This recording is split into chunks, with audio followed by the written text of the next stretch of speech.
My wife forgot my 50th birthday. She asked for $25K for her brother. I sent $1. I canceled her cards. Then detectives knocked on the door with a photo of her covered in fake bruises. I just pointed to the open folder on my desk. And what they saw, I'm glad to have you here. Follow my story until the end and comment the city you're watching from so I can see how far my story has reached.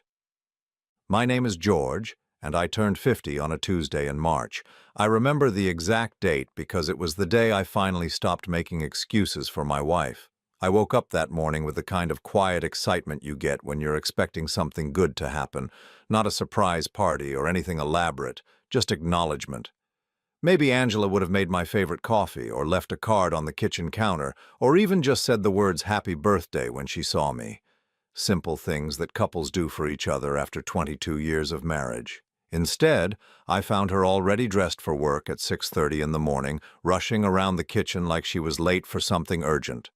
Her hair was pulled back in that severe bun she wore when she was stressed, and she had her phone pressed to her ear, speaking in hushed tones to someone I couldn't identify. "Good morning," I said, hoping she'd remember what day it was. She glanced at me briefly, covering the phone with her hand. "I have to leave early today. There's leftover pizza in the fridge if you want breakfast." Leftover pizza on my 50th birthday. I watched her grab her purse and head toward the garage, still talking on that phone. She paused at the door, and for a moment I thought she'd remembered. She turned back to me with this expression I'd been seeing more often lately, like she was looking at a stranger who'd wandered into her house by mistake. "Don't wait up tonight. I'll be working late." The garage door closed behind her with a mechanical whir that seemed to echo through the empty house. I stood there in my pajamas, holding a cold cup of coffee, wondering when exactly I'd become invisible in my own marriage. But this wasn't new, was it? That's what started bothering me as the day went on. Sitting in my home office, trying to focus on work emails, I kept thinking about the past few months. Angela's late nights had become routine, her phone calls in hushed voices, the way she'd started keeping her phone face down on surfaces, something she'd never done before. There was the time 3 weeks earlier when she'd claimed to be at her book club. But when I'd driven past the usual location to grab takeout from the restaurant next door, the parking lot was empty. The building was dark. I'd convinced myself that maybe they'd changed venues, that I'd misunderstood. Then there was her sudden interest in fitness. Angela had never been one for exercise, but suddenly she was hitting the gym 5 nights a week. She'd come home energized, almost glowing, but when I'd suggested, "We work out together," she'd dismissed the idea quickly. "I need this time for myself," she'd said. "You wouldn't understand." I'd tried to understand. I really had. I'd read articles about midlife changes, about women rediscovering themselves. I'd given her space, supported her new interests, never questioned the hours or the secrecy. I'd been the understanding husband, the one who didn't ask too many questions. The birthday she forgot wasn't just about a date on the calendar. It was about feeling like I was living with a stranger who happened to share my last name. By afternoon, I found myself doing something I'd never done before. I opened her laptop. Angela had left it on the kitchen counter, plugged in but closed. She'd been in such a rush that morning that she'd forgotten to take it with her. The screensaver was still logged in under her account. My hands shook slightly as I moved the mouse. I told myself I was just being paranoid, that I'd look for 5 minutes and then feel guilty about invading her privacy. But what I found in those first 5 minutes made my stomach drop. Her browser history told a story I wasn't prepared for.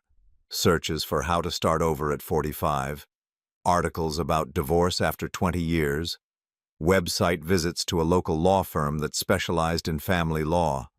The timestamps showed these searches happening late at night when she was supposedly reading or watching television beside me in bed.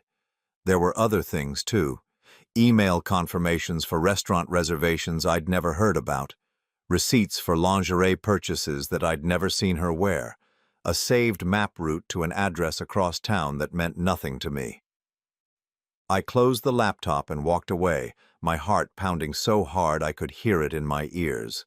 I sat on our back deck, staring at the garden Angela had planted when we first moved into this house 15 years ago. The roses were blooming, bright red against the green fence we'd painted together that first summer. Everything looked the same, but nothing felt real anymore. When Angela came home that night, it was past 10 o'clock. I was reading in the living room, pretending to be absorbed in a book I couldn't remember the title of. She walked through the front door like it was any other day, kicking off her heels and dropping her purse on the hallway table. "How was your day?" she asked, the same question she'd asked 1,000 times before.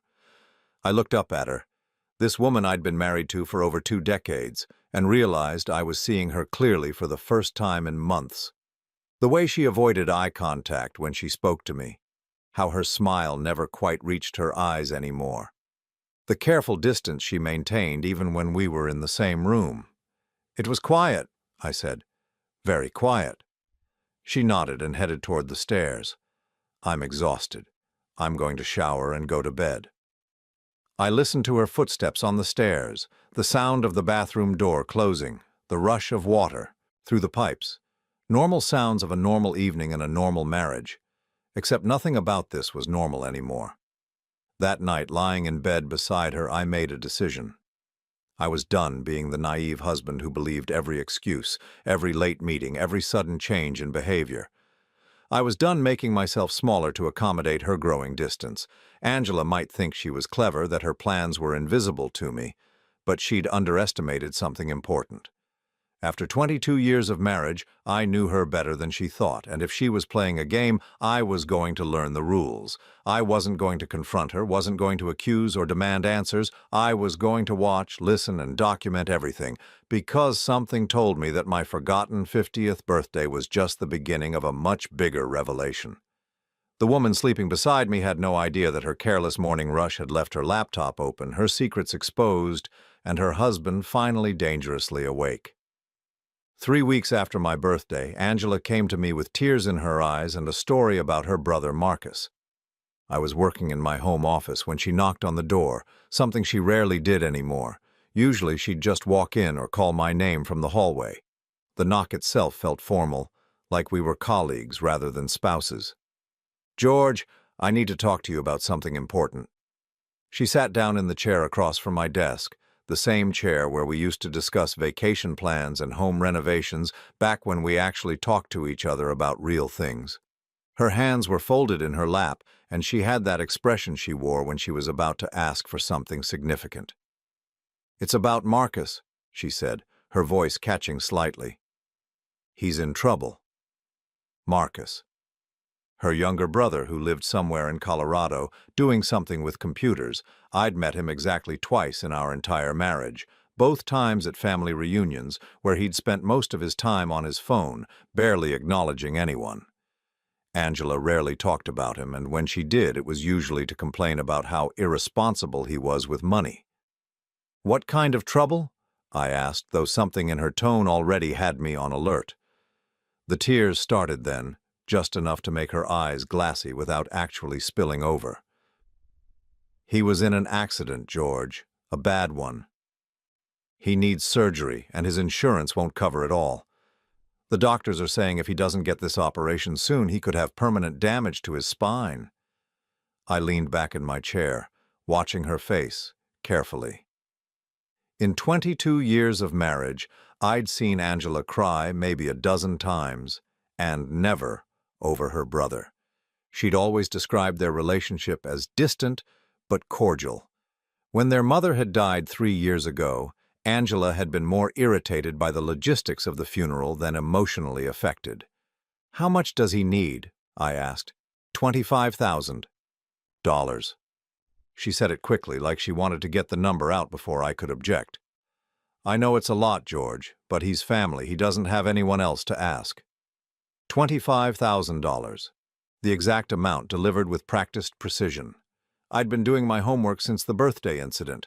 Those late-night browser searches, the mysterious phone calls, the new clothes and gym memberships. I'd started paying attention in ways I never had before, and Angela had become predictable in her unpredictability. "When did this happen?" I asked. 2 days ago. He's been in the hospital since Monday night." Monday night. I remembered Monday night clearly because Angela had come home late again, claiming she'd been at dinner with her friend Sarah. When I'd casually asked about Sarah the next morning, Angela had been vague about details, changing the subject quickly. "Have you talked to the hospital directly?" I continued, keeping my voice neutral. "Sometimes they have payment plans or financial assistance programs." Angela's jaw tightened slightly, just for a second, but I caught it. "Marcus already looked into all that. This is the only option, George. Time is critical." I nodded thoughtfully as if I was genuinely considering the request. "What's the name of the hospital? I might be able to make some calls, see if there are other resources available." "St. Mary's Regional Medical Center." She said it without hesitation, like she'd rehearsed it. "In which city?" A pause. Just half a second, but long enough for me to notice. "Denver. The main one in Denver." I made a note on a piece of paper, watching as relief flickered across her face. She thought I was buying the story. "Let me think about this," I said. "25,000 is a significant amount. I'll need to look at our finances, maybe move some investments around." Angela stood up quickly, smoothing down her skirt. "Of course, I understand, but George, please don't take too long. Every day matters with spinal injuries." After she left, I sat staring at that piece of paper. St. Mary's Regional Medical Center, Denver. I opened my laptop and did what any concerned brother-in-law would do. I called the hospital. "I'm calling to check on a patient," I told the receptionist. "Marcus Wheeler. He was admitted Monday night after an accident." There was a pause while she searched. "I'm sorry, sir, but we don't have any patient by that name currently admitted or recently discharged." "Could you check again?" "Marcus Wheeler, Wheeler. He would have been brought in Monday evening, possibly Tuesday morning." Another pause. "No, sir, no Marcus Wheeler in our system." I thanked her and hung up. Then I called 2 other major hospitals in Denver. Same result, no Marcus Wheeler, no recent accident victims matching his description. The lie was so clean, so complete that I almost admired the audacity of it. But I wasn't done with my investigation. Over the next 2 days, while Angela grew increasingly anxious about my decision, I made more calls. I contacted the insurance company Marcus supposedly worked for, claiming to be updating emergency contact information. They had no employee by that name. I checked public records for recent accidents in the Denver area. Nothing matched Angela's story. Most telling of all, I called Marcus himself. I found his number in Angela's old address book, buried in a drawer she probably thought I'd never look in. When he answered, he sounded perfectly healthy, completely confused by my concern about his accident. "Accident," he said. "George, what are you talking about? I haven't been in any accident. I'm fine. I'm actually calling you from work right now." "Angela told me you were in the hospital. Something about needing surgery for spinal injuries." A long silence. "George, I haven't talked to Angela in 6 months, not since Christmas, and I've never needed any kind of surgery. Are you sure she said it was me?" I hung up without explaining, my hands shaking with rage. $25,000 for a fictional emergency involving a brother who was sitting safely in his office, completely unaware he was supposed to be fighting for his life in a hospital that had never heard of him. That evening, Angela asked about my decision. She was sitting at the kitchen counter, picking at a salad she'd barely touched, trying to look casual while watching my every expression. "I've thought about it," I said, pulling out my phone, "and I want to help Marcus." Her face lit up with what looked like genuine relief. "Thank you, George. I knew you'd understand. Family has to stick together." I opened my banking app and began transferring money. Angela leaned forward, trying to see the screen. "I'm sending it to Marcus directly," I said. "What's his account information?" The relief on her face flickered. "Actually, he asked me to handle it for him. He's still pretty medicated from the pain, you know. It's hard for him to focus on financial things right now." "Of course," I said. "That makes sense." I finished the transfer and showed her the screen. Angela looked at it, and for just a moment her mask slipped. Confusion, then anger, then a forced smile. $1? She said, her voice carefully controlled. "That's right, $1. She stared at me, and I stared back. The silence stretched between us like a bridge neither of us wanted to cross first. "George, this isn't funny. Marcus needs $25,000. "No," I said quietly. "Marcus doesn't need anything. Marcus is sitting in his office in Colorado, perfectly healthy, wondering why his brother-in-law called asking about an accident that never happened." The color drained from Angela's face. For a moment she looked exactly like what she was, someone who'd been caught in a lie so elaborate that she'd forgotten to check if the foundation was solid. But Angela had always been quick to recover. She straightened her shoulders and shifted tactics. "You called Marcus? George, how could you? He specifically asked me not to worry the family until after the surgery. Now you've upset him for nothing." It was a good try, but she was working without a script now, improvising, and I could see the cracks forming in real time.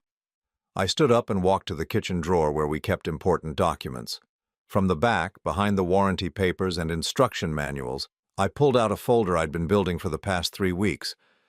"Angela," I said, setting the folder on the counter between us, "we need to talk." She looked at the folder like it was a snake that might strike. "What's that?" 22 years of marriage," I said, "and I finally learned something important. When someone you love starts lying to you, they usually don't stop with just one lie." I opened the folder and pulled out the first document, a printout of her browser history from the morning she'd forgotten my birthday. Angela's face went completely white. The game had changed, and this time I was the one setting the rules. The detectives arrived at my door on Friday morning at 7:15, just as I was finishing my first cup of coffee. I watched them through the front window as they walked up the driveway, their badges catching the early sunlight. 2 of them, a woman with graying hair pulled back in a practical ponytail, and a younger man who looked like he'd rather be anywhere else. I'd been expecting them. Not because I'm psychic, but because I'd spent the last 2 days watching Angela's desperation spiral into something dangerous. After I'd shown her that folder on Wednesday night, after she'd seen the printouts of her browser history and the proof that Marcus was perfectly fine, she'd gone completely silent. Not the cold silence I'd grown used to over the past months, but something different, something calculating. Thursday morning, she'd left the house before dawn without saying a word. She'd returned around noon with a story about spending the night at her sister's place, thinking things over. But I'd called her sister Patricia Wednesday night just to test the waters. Patricia had been surprised to hear from me and mentioned that she hadn't seen Angela in weeks. Another lie stacked on top of all the others. Thursday evening, Angela had been different. Nervous, jumpy, checking her phone constantly. She'd barely eaten dinner, claiming she had a headache. When I'd suggested she take something for it, she'd snapped at me in a way that felt theatrical, like she was performing anger rather than feeling it. "I don't need you to take care of me, George. I can handle my own problems." She'd stormed upstairs, and I'd heard her moving around in our bedroom for hours, opening and closing drawers, the muffled sound of phone conversations through the closed door. Around midnight, everything had gone quiet. This morning, she'd been gone when I woke up. Her car was missing from the garage, and there was no note, no text message, nothing to indicate where she'd gone or when she'd be back. But I'd had a feeling I'd be hearing from her soon, just not directly. When the doorbell rang, I set down my coffee and walked calmly to the front door. The female detective held up her badge as I opened it. "Mr. George Hartwell, I'm Detective Martinez. This is Detective Chen. We'd like to speak with you about your wife, Angela Hartwell." I stepped back and gestured for them to come inside. "Of course. Please come in." They followed me into the living room, and I noticed how they both automatically scanned the space, taking in details. The neat furniture, the family photos on the mantel, the general tidiness of a house where 2 people lived separate lives under the same roof. Detective Martinez pulled out a small notebook, while Detective Chen remained standing, his hand resting casually near his belt. They were being careful, professional, but I could see the tension in their postures. "Mr. Hartwell, when was the last time you saw your wife?" "Yesterday evening, around 6:30. She said she had a headache and went upstairs early." "And this morning?" "She was gone when I woke up. Her car's not in the garage. I paused, then asked the question I already knew the answer to. Is Angela all right? Has something happened? Detective Martinez exchanged a look with her partner. Mr. Hartwell, your wife came to the station early this morning with some very serious allegations. She claims that you've been physically abusing her. I felt my expression shift into what I hoped looked like genuine shock. I'm sorry. What? She provided photographic evidence of injuries, Detective Chen said, watching my face carefully. Bruising on her arms, her ribs, her back. She says the abuse has been escalating and she's afraid for her safety. I sat down heavily in my armchair, running a hand through my hair. I don't understand. Angela and I have had our problems lately, but I would never hurt her. Never. Detective Martinez leaned forward slightly. She mentioned that you've been controlling her finances recently, canceling credit cards, limiting her access to accounts. I canceled her cards on Wednesday, I said, after she tried to get $25,000 from me using a fake emergency story about her brother. Both detectives' eyebrows went up at that. Detective Chen pulled out his own notebook. Can you elaborate on that? I told them about Marcus, about the fake hospital story, about the phone calls I'd made to verify her claims. I could see them processing this information, adding it to whatever story Angela had given them.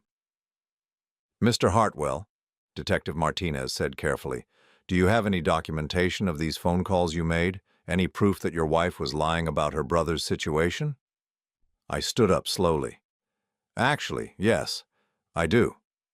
I walked over to my home office, both detectives following at a respectful distance. On my desk was the folder I'd shown Angela 2 nights ago, now considerably thicker. I opened it and pointed to the contents. These are printouts of her browser history from 3 weeks ago, when she left her laptop open. Search histories for divorce attorneys, articles about asset division, questions about domestic violence laws. I turned the pages. These are records of the phone calls I made to Denver hospitals looking for Marcus. None of them had any record of him as a patient. Detective Chen was writing quickly now. And these other documents?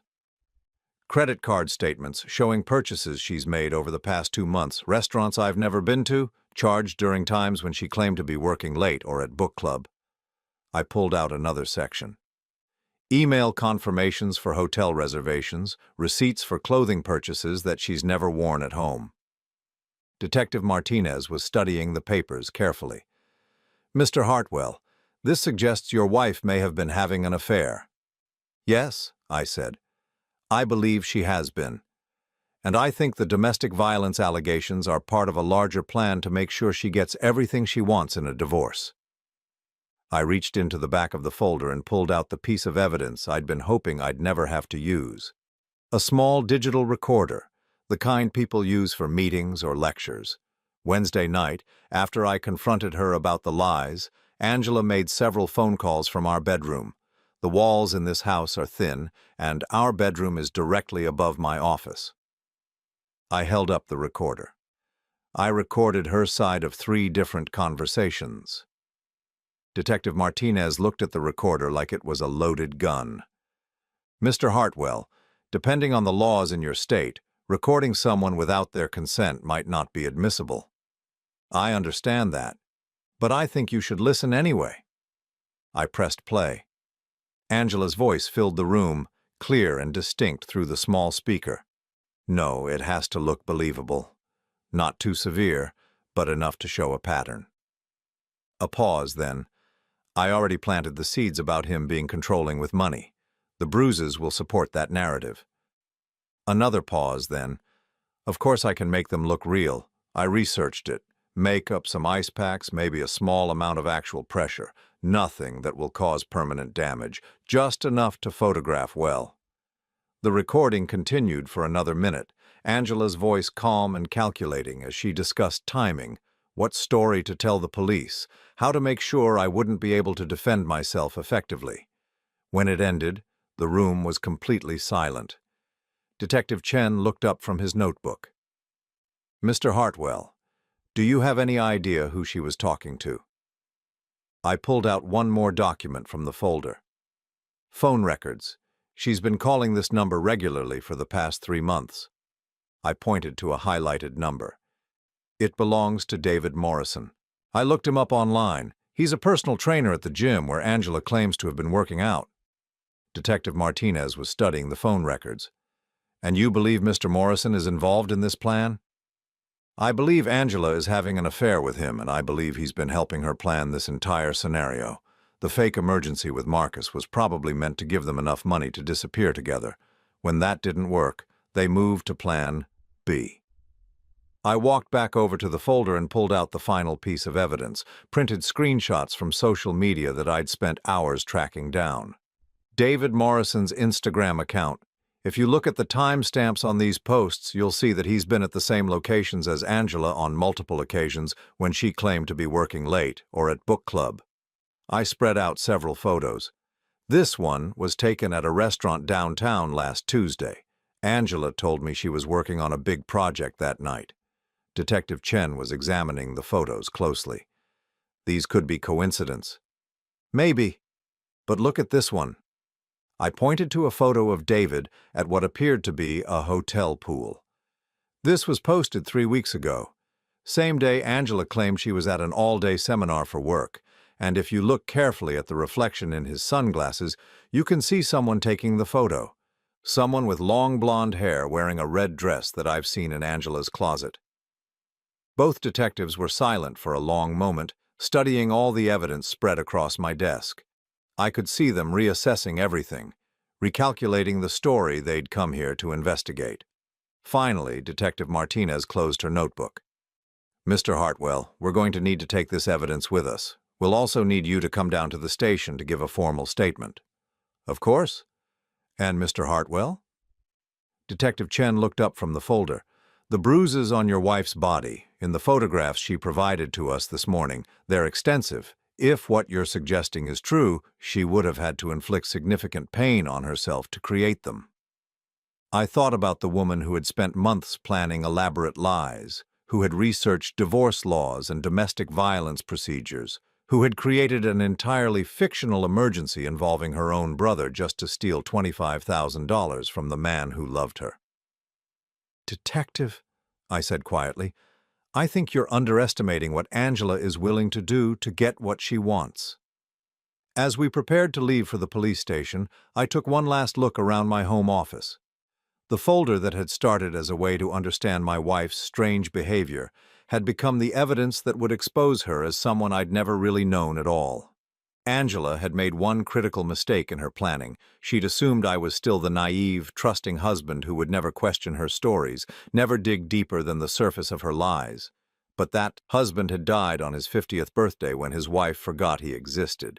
The man she was trying to frame was someone entirely different. The police station smelled like burnt coffee and industrial cleaning solution. Detective Martinez led me through a maze of desks and filing cabinets to a small interview room that felt more like a therapist's office than an interrogation chamber. 2 comfortable chairs, a small table, and a recording device that she turned on with practiced efficiency. This is just for documentation purposes, she explained. Everything you tell us will be part of the official record. I'd brought the expanded folder with me, now thick enough to require a rubber band to keep it closed. Over the past week, since I'd first confronted Angela about the fake emergency, I'd been methodically documenting everything I could find. What had started as a husband's desperate attempt to understand his wife's behavior had become something that felt more like a forensic investigation. Mr. Hartwell, let's start with the timeline, Detective Chen said, settling into his chair with a fresh notebook. When did you first suspect your wife was being dishonest with you? I thought back to that Tuesday morning, 3 weeks ago, when Angela had rushed out of the house without acknowledging my birthday. It seemed like such a small thing now compared to everything that had followed. The signs were there for months, I said, but I didn't start paying real attention until my birthday, March 22nd. She'd been acting strangely for weeks before that, but I'd been making excuses for her behavior. I opened the folder and pulled out a printed calendar I'd created, marking significant dates with different colored highlighter. Yellow marks are days when Angela claimed to be working late. Green marks are supposed book club meetings. Blue marks are gym visits. Red marks are days when her behavior was particularly unusual or when I caught her in obvious lies. Detective Martinez leaned forward to study the calendar. The pattern was immediately obvious, even to someone seeing it for the first time. Clusters of colored marks that intensified over the past 3 months, with red marks appearing more and more frequently. This level of documentation suggests you were already suspicious, Detective Chen observed. Were you planning to divorce your wife? No, I said honestly. I was trying to save my marriage. I thought if I could understand what was happening, maybe we could work through it. I never imagined it would lead to this. I pulled out a section of documents I'd compiled just that morning after the detectives had left my house. Phone records, credit card statements, and digital receipts that painted a picture of a woman living a completely separate life. These are Angela's phone records for the past 4 months.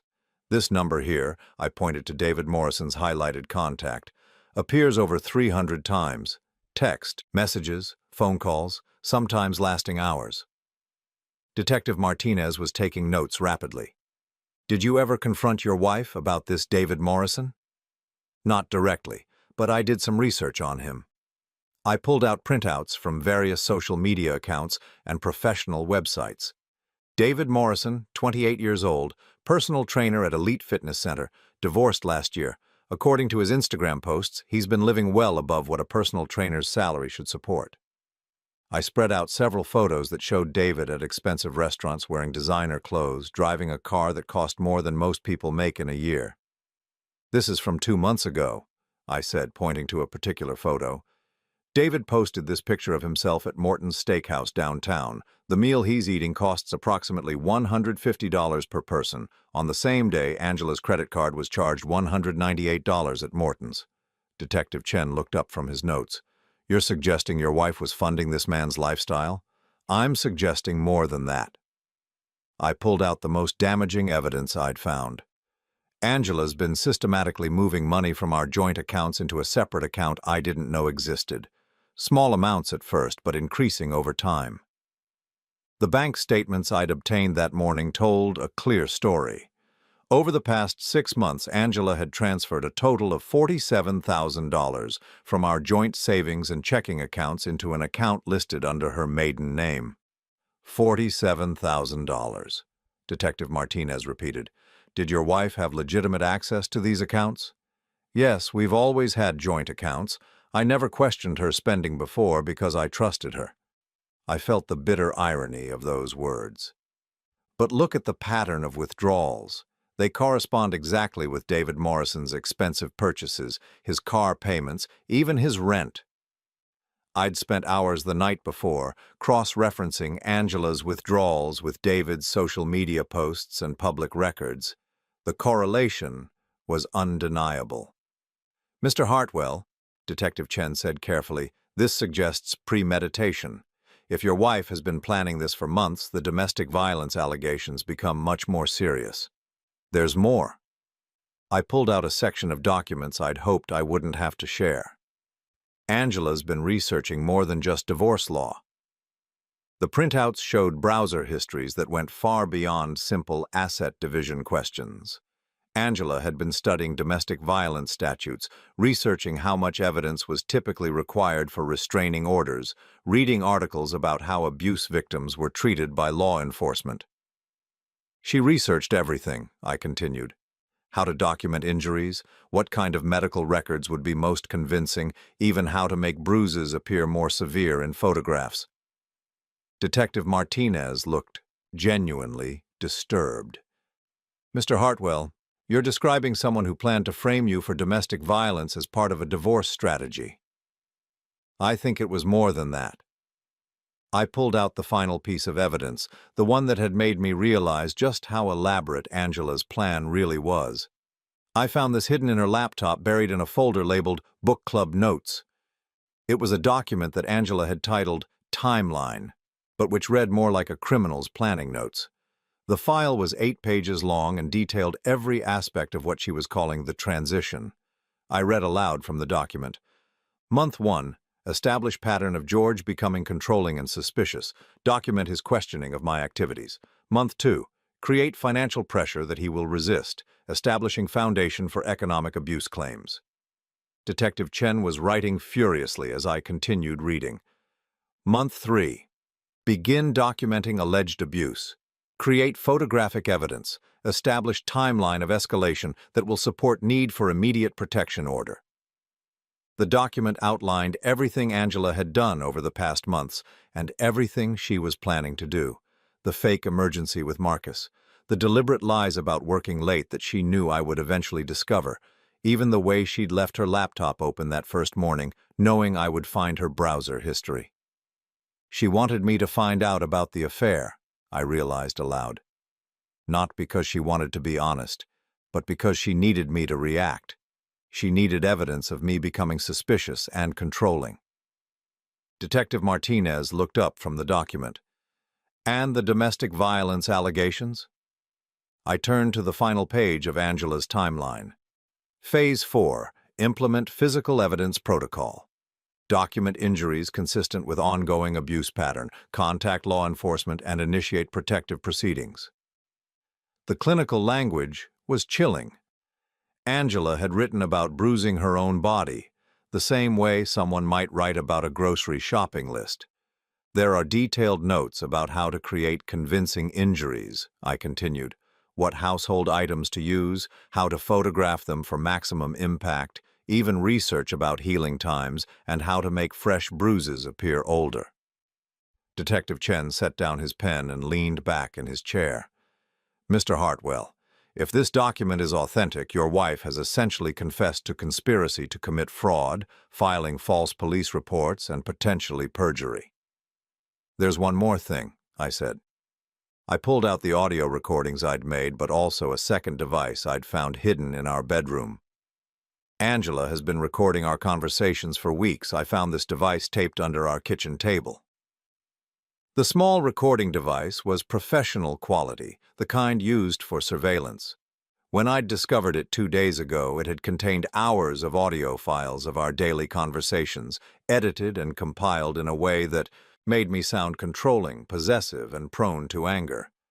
She's been creating an audio record that supports her claims, I explained. Conversations taken out of context, edited to remove her provocative comments and leave only my responses. Detective Martinez was studying the device. Mr. Hartwell, this level of planning and deception suggests your wife may have done something like this before. That thought had occurred to me as well.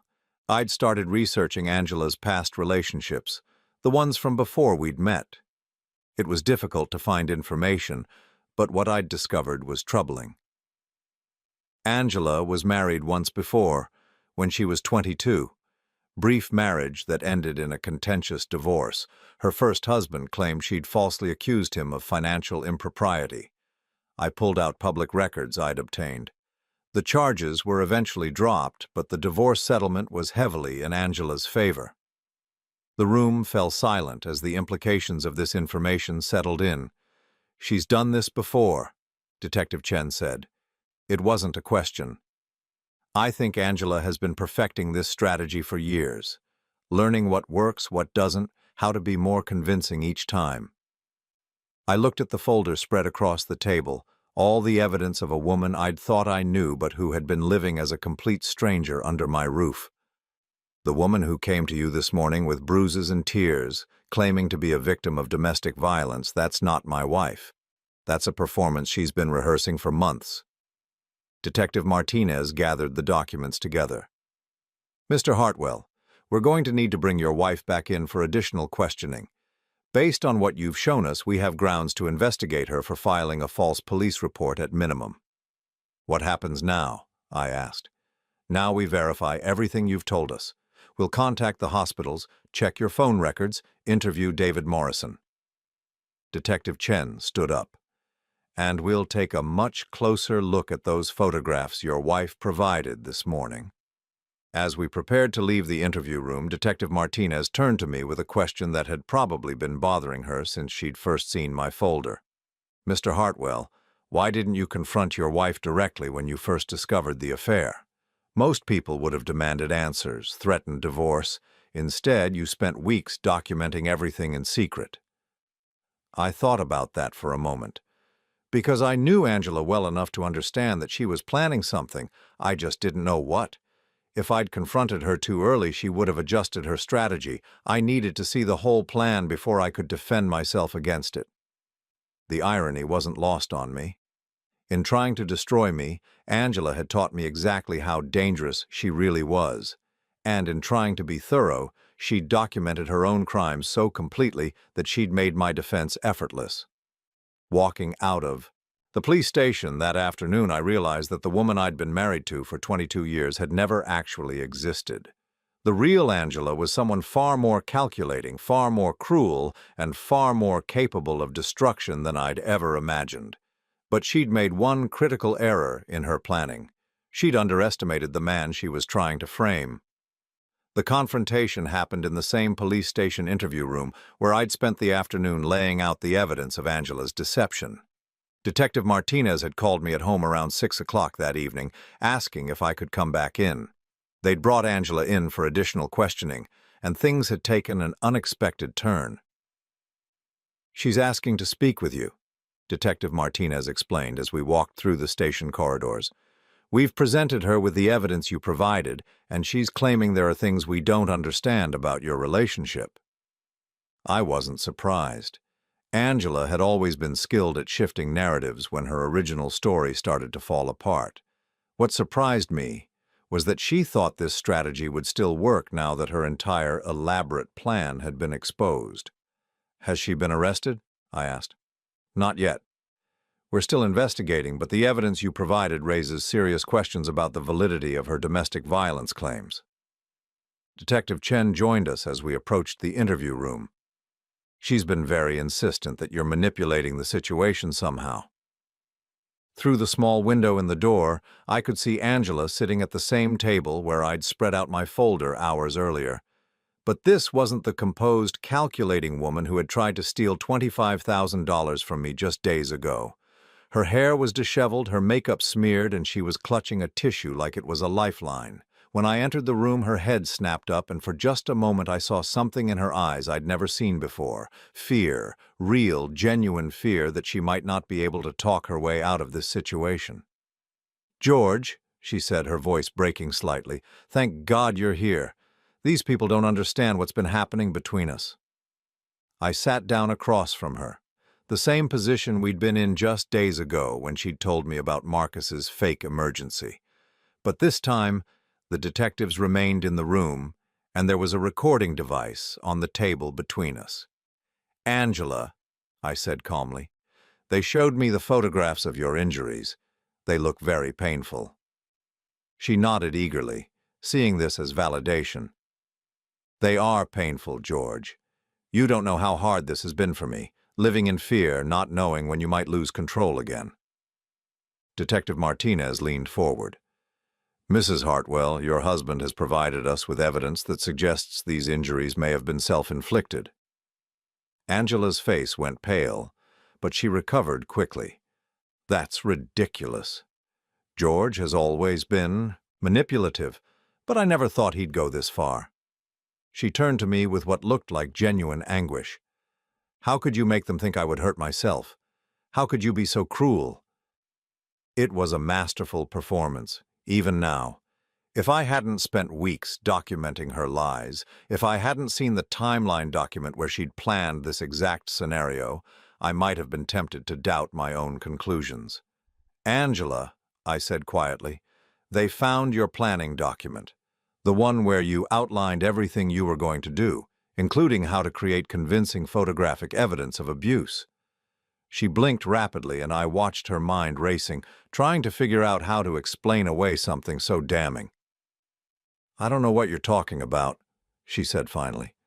"George, you're scaring me. This isn't like you." Detective Chen opened a folder and pulled out a printed copy of the timeline document I'd found on Angela's laptop. "Mrs. Hartwell, this document was found on your computer. It's titled Timeline and details a multi-month plan to frame your husband for domestic violence." Angela stared at the papers like they were written in a foreign language. "I've never seen this before in my life." "The document was created on your laptop. using your user account over a period of several weeks, Detective Martinez explained. The metadata shows it was last modified 2 days ago. George must have put it there, Angela said desperately.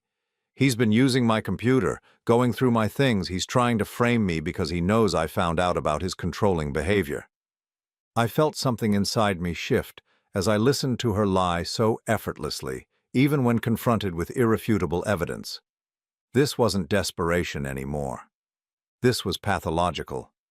Angela, I said, they also found the recording device you hid in our kitchen, the one you used to create edited conversations that made me sound abusive. She shook her head violently. No, that's not true. George, why are you doing this to me? Detective Martinez pulled out another piece of evidence. Mrs. Hartwell, we've also verified that your story about your brother Marcus was fabricated. We contacted him directly. He's never been in any accident, never needed surgery, and hasn't spoken to you in 6 months. Angela's breathing was becoming shallow, her hands trembling as she gripped the tissue. You don't understand. Marcus asked me not to involve anyone else. He's very private about medical issues. We spoke to the hospitals, Detective Chen continued relentlessly. St. Mary's Regional Medical Center in Denver has no record of treating any patient named Marcus Wheeler. Neither do any other major medical facilities in the Denver area. Maybe he went somewhere else, Angela said weakly. Maybe I got the hospital name wrong. I watched as her entire fabricated world collapsed around her. Every lie she'd told, every manipulation she'd attempted, was being systematically dismantled by simple fact-checking that she'd somehow convinced herself wouldn't happen. Angela, Detective Martinez said gently, we also need to ask you about David Morrison. The mention of David's name hit Angela like a physical blow. Her face went completely white, and she actually swayed in her chair. I don't know who that is, she whispered. Detective Chen consulted his notes. Mr. Morrison is a personal trainer at Elite Fitness Center. Your phone records show over 300 communications with him over the past 4 months. Your credit card statements show you've spent thousands of dollars on meals and activities that correspond with his social media posts. George is lying about that too, Angela said, but her voice had lost all conviction. He's making up evidence to destroy me. I pulled out my phone and opened David Morrison's Instagram account. Angela, this photo was posted 3 days ago. It shows David at the Marriott Hotel downtown, the same hotel where you claimed to be attending a work seminar when you asked me to cover the cost. She glanced at the phone screen, then looked away quickly. That's a coincidence. And this one? I scrolled to another photo. David posted this yesterday morning. He's wearing a watch that I recognize because I watched you buy it online 2 weeks ago. A Rolex that cost $8,000, charged to our joint credit card. Angela stared at the photo for a long moment, and I could see something breaking inside her. The carefully constructed lies, the elaborate planning, the months of manipulation, all of it crumbling because she'd been sloppy with details. He said it would work, she whispered so quietly I almost didn't hear her. Detective Martinez leaned forward. Who said what would work, Mrs. Hartwell? Angela looked up, and for the first time since I'd known her, her mask came completely off. The tears were gone, the trembling had stopped, and what remained was someone I'd never seen before. Cold, calculating, and utterly without remorse. David said nobody would check the details. He said men like George are too trusting, too stupid to investigate their wives' stories. She laughed, a bitter sound that made my skin crawl. He said we could take you for everything and you'd never figure it out until it was too late. The room went silent. Angela seemed to realize what she'd just said, how completely she'd destroyed her own defense, but instead of trying to backtrack, she doubled down. Do you know what it's like being married to someone like you, George? Someone so boring, so predictable, so absolutely ordinary that you feel like you're suffocating every day? Her voice was rising now, all pretense abandoned. 22 years of listening to you talk about work, about your little hobbies, about your pathetic dreams for retirement. 22 years of pretending to be happy with a man who never once surprised me, never once made me feel alive. I felt like I was seeing Angela clearly for the first time in our entire marriage. Not the woman who'd gotten angry about forgotten birthdays or late nights, but someone who had been contemptuous of me from the very beginning. David made me remember what it felt like to be desired, she continued. What it felt like to be with a man who actually wanted me, not just someone who thought marriage was a comfortable arrangement. Detective Chen was writing everything down, but Angela didn't seem to care anymore. The plan was perfect, she said almost admiringly. I would get the money I needed to start over, you would be destroyed financially and legally, and David and I could disappear together. It should have worked. What went wrong? Detective Martinez asked, though I suspected she already knew. Angela looked at me with something approaching respect for the first time in years. George turned out to be smarter than we thought. David said men like him never fight back, never question their wives' stories. We didn't account for him actually investigating. She leaned back in her chair, looking almost relieved to have finally told the truth. The bruises were my idea, she said matter-of-factly. David thought they were too extreme, but I knew they had to be convincing. I researched the best methods, practiced the placement. It hurt, but it was worth it for the photographs.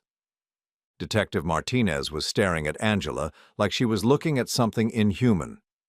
Mrs. Hartwell, you're confessing to filing false police reports, conspiracy to commit fraud, and potentially extortion. Angela shrugged. What's the point in lying now? George has documented everything anyway. I underestimated him, and now I'm going to pay for it. She turned to me one last time, and her voice was almost conversational. You know what the really funny part is, George? If you'd just given me the $25,000 and not asked questions, none of this would have happened. David and I would have been long gone, and you never would have known why. I looked at this woman I'd been married to for over 2 decades. This stranger who had been planning my destruction while sleeping in my bed every night, and felt something I'd never felt before. Not anger, not betrayal, but a profound sense of relief. Angela, I said quietly, I'm glad I finally got to meet you. Detective Chen stood up. Mrs. Hartwell, you're under arrest for filing false police reports and conspiracy to commit fraud. As they led her away in handcuffs, Angela looked back at me one last time. George, she called out, you're going to regret this. You're going to spend the rest of your life alone, and you'll realize that being boring was the worst thing you could be. I watched the door close behind her and felt nothing but an overwhelming sense of freedom. For the first time in months, I knew exactly who I was dealing with. 6 months after Angela's arrest, I was sitting on my back deck at sunset, drinking coffee from the mug she used to complain was too ugly for company. The garden she'd planted 15 years ago was overgrown now, wild roses climbing the fence in tangled profusion, but somehow it looked more beautiful than it ever had when she'd maintained it with ruthless precision. The house was quiet in a way it hadn't been for years. Not the suffocating silence of 2 people avoiding each other, but the peaceful quiet of a man who no longer had to wonder what lies were being crafted in the room next door. The legal proceedings had been swift once Angela's confession was recorded. She'd pled guilty to filing false police reports, conspiracy to commit fraud, and attempted extortion. The judge had sentenced her to 18 months in prison and ordered her to pay restitution for the $47,000 she'd stolen from our accounts. David Morrison had been charged as a co-conspirator and received a similar sentence. I'd testified at the sentencing hearing, not out of vindictiveness, but because the prosecutor had asked me to explain the emotional and financial impact of Angela's crimes. Standing in that courtroom, looking at the woman who had shared my bed while planning my destruction, I'd felt something unexpected. Pity. Your Honor, I'd said, I want you to understand that this wasn't a crime of passion or desperation. This was a systematic, calculated attempt to destroy another person's life for financial gain. Mrs. Hartwell spent months researching, planning, and executing a scheme that could have resulted in my imprisonment, bankruptcy, and complete social destruction. Angela had sat at the defendant's table, staring straight ahead, showing no emotion as I described the timeline document, the fake emergency, the self-inflicted injuries. When the judge had asked if she wanted to make a statement before sentencing, she'd simply said, "I have nothing to add." Even then, even facing the consequences of her actions, she couldn't bring herself to apologize or show genuine remorse. It was as if the entire proceeding was just another inconvenience, another obstacle that someone else had placed in her path. The divorce had been finalized 2 months after her sentencing. With Angela's criminal conviction and the evidence of her systematic deception, the proceedings were straightforward. I'd kept the house, the retirement accounts, and most of our shared assets. Angela's attorney had argued that she deserved spousal support, but given her conviction for attempting to defraud me, the judge had been unsympathetic. "Mr. Hartwell," the judge had said during the final hearing, "I want to commend you for the thorough documentation that helped expose this scheme. Your methodical approach likely prevented a serious miscarriage of justice."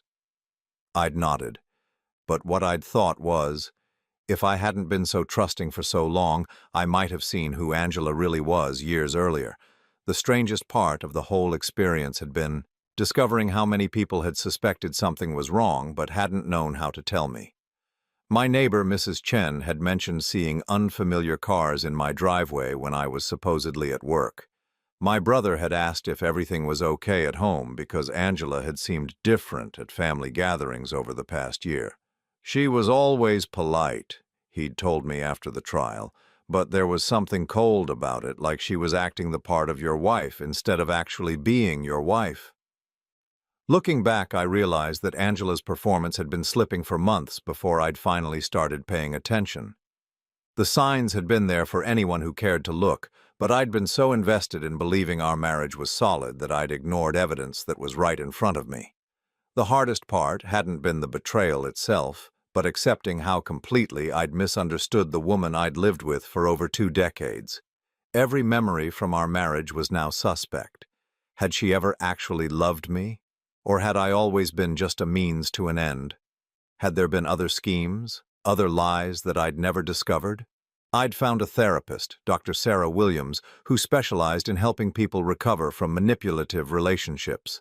Our sessions had been illuminating in ways that were sometimes painful. "George," she'd said during one of our early meetings, "you keep talking about how you should have seen the signs earlier, but the signs you're describing, the emotional distance, the secretiveness, the lying, these aren't normal relationship problems that you failed to address. These are symptoms of someone with a serious personality disorder." She'd explained that people like Angela were skilled at creating what she called manufactured intimacy. Relationships that felt real but were actually carefully constructed performances designed to serve the manipulator's needs. "You weren't naive or stupid," Dr. Williams had told me. "You were dealing with someone who had spent years perfecting the art of deception. Most people in your situation would have been equally deceived." Those sessions had helped me understand that Angela's behavior wasn't a reflection of my worth as a husband or as a person. It was a reflection of her inability to form genuine emotional connections with anyone. The revelation that had affected me most deeply came when Detective Martinez had called me 3 months after Angela's sentencing. They'd been investigating David Morrison's background and had discovered that Angela wasn't his first victim. "Mr. Hartwell, we found evidence that Morrison has been involved in at least 2 similar schemes over the past 5 years. He targets married women who have access to significant assets, then helps them orchestrate elaborate fraud schemes against their husbands." The detective had explained that David was part of a loose network of people who specialized in what they called intimate fraud, using romantic relationships to facilitate financial crimes. "Your wife may have thought she was David's partner," Detective Martinez had continued, "but the evidence suggests she was just another mark. He would have taken the money and disappeared, leaving her to face the legal consequences alone." I'd asked if Angela knew this, and the detective had said probably not. Even in her scheme to betray me, Angela had been betrayed herself. There was something almost poetic about that revelation. Angela had destroyed our marriage and attempted to destroy my life in pursuit of a relationship that was itself a lie. She'd sacrificed everything real for something that was never going to give her what she wanted. Now, sitting in my garden as the sun set behind the overgrown roses, I found myself thinking about the man I'd been 6 months ago. The husband who made excuses for his wife's behavior, who trusted without question, who assumed that love meant never investigating, never doubting, never protecting yourself from the person who shared your bed. That man was gone, and I didn't miss him. I'd learned to enjoy my own company in ways I hadn't since I was a young man. I'd started reading again, not just the business journals and news sites that had filled my time when I was married, but novels and philosophy books that made me think about larger questions. I'd taken up photography, something I'd always wanted to try but had never made time for. Most importantly, I'd learned to trust my instincts. When something felt wrong, when someone's story didn't add up, when my gut told me that I wasn't getting the whole truth, I listened to those warnings instead of dismissing them as paranoia or jealousy. I wasn't bitter about the experience, which surprised people who knew the details of what Angela had done. But bitterness would have meant carrying her toxicity forward into my new life, and I'd already wasted enough years doing that without knowing it. The phone rang as I was finishing my coffee, and I glanced at the caller ID. It was my brother Mark, who'd been checking on me regularly since the trial. "How are you doing, George?" "I'm good," I said, and meant it. Really good. "Any regrets about not taking her back? She's going to be out of prison in about a year." I laughed, not with bitterness, but with genuine amusement at the question. "Mark, taking Angela back would be like inviting a burglar to house sit while I went on vacation. Some people can be forgiven and rehabilitated, others are just dangerous." "Fair enough. What are you doing tonight?" I looked around my peaceful backyard, at the book waiting for me on the side table, at the camera I'd left on the deck railing after taking photos of the sunset. "Nothing special," I said, "and it's perfect." After I hung up, I sat for a while longer as the stars came out. I thought about Angela, probably lying in a prison bunk somewhere, still convinced that she was the victim of circumstances rather than the architect of her own destruction. I hoped that someday she'd find whatever help she needed to become a person capable of genuine relationships, but I knew that wasn't my responsibility anymore. I'd learned that sometimes the greatest gift you can give yourself is the recognition that some people can't be saved, can't be changed, and can't be trusted, no matter how much you might love them or want to believe otherwise. The man who had been married to Angela Hartwell was gone, destroyed by betrayal and deception. But the man who remained, the man sitting peacefully in his own garden on a quiet evening in spring, was someone I was proud to be. For the first time in years, I knew exactly who I was and exactly what I was worth, and I was enough, all by myself,